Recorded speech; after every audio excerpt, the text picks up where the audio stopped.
So as we've lived into this pandemic and we've watched the baseball season sputter towards a start, one thing that has been one of the major concerns of both players and owners in Major League Baseball has been contracts. How are the owners going to pay the players, and how are the players expecting the owners to pay them what their actual contract is? Well, over the past few months, they've had to negotiate and fight over this. And one thing that if you're a baseball fan, you know, is that contracts and that pay in baseball is something that has always been an issue. They've canceled whole seasons based on contracts and pay.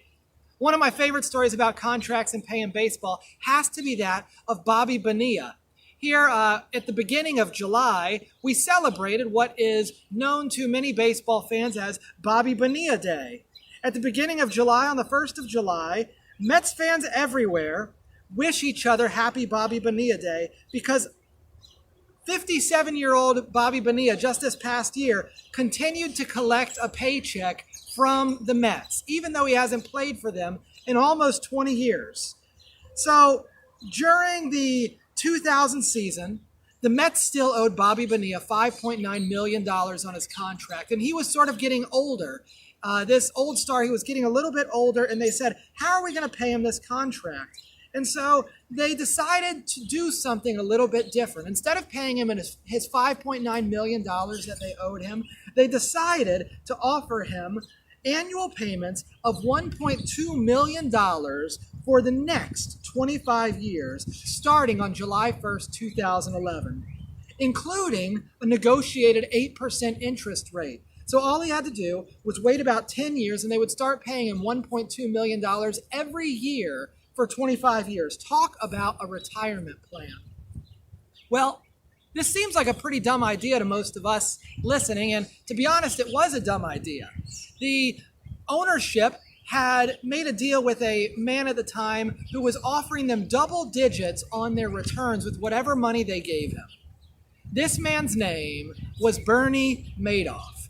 Now, if you're not familiar with Bernie Madoff, he was a high-stakes sort of Wall Street type who got busted for running a Ponzi scheme about 10 years ago, and he's been in jail ever since. They put all their faith in Bernie Madoff in order to end up making them a profit on Bobby Bonilla's contract. They figured they would end up at the end of that 35 years or so, the 10 years before they started paying him and the 25 years after, with an actual profit, rather than paying attention to what the market had always been. Their foolishness led them into being incapable of actually making that profit, and they would have been far better off just paying Bobby Bonilla the $5.9 million in 2001. You know, this reminds me of a passage from Hebrews chapter 13. Here's what we read. Remember those who are in prison, as though in prison with them, and those who are mistreated, since you also are in the body. Let marriage be held in honor among all, and let the marriage bed be undefiled, for God will judge the sexually immoral and adulterous. Keep your life free from the love of money, and be content with what you have, for he has said, I will never leave you nor forsake you. So you can confidently say, the Lord is my helper. I will not fear. What can man do to me? Friends, you might have heard it before, but the best way to stop from running into too much debt is not to get into debt in the first place. Oftentimes our love of money, though, our love of things, our love of all sorts of stuff, stops us from remembering this. If the Mets ownership would have remembered this, they would have been done paying Bobby Bonilla almost 20 years ago at this point. In your life, how are you called to settle debts right now, whether they're financial, whether they're spiritual, whether they have to do with relationships with friends? This is something for us to remember because we don't want that interest to pile up on any sort of those debts.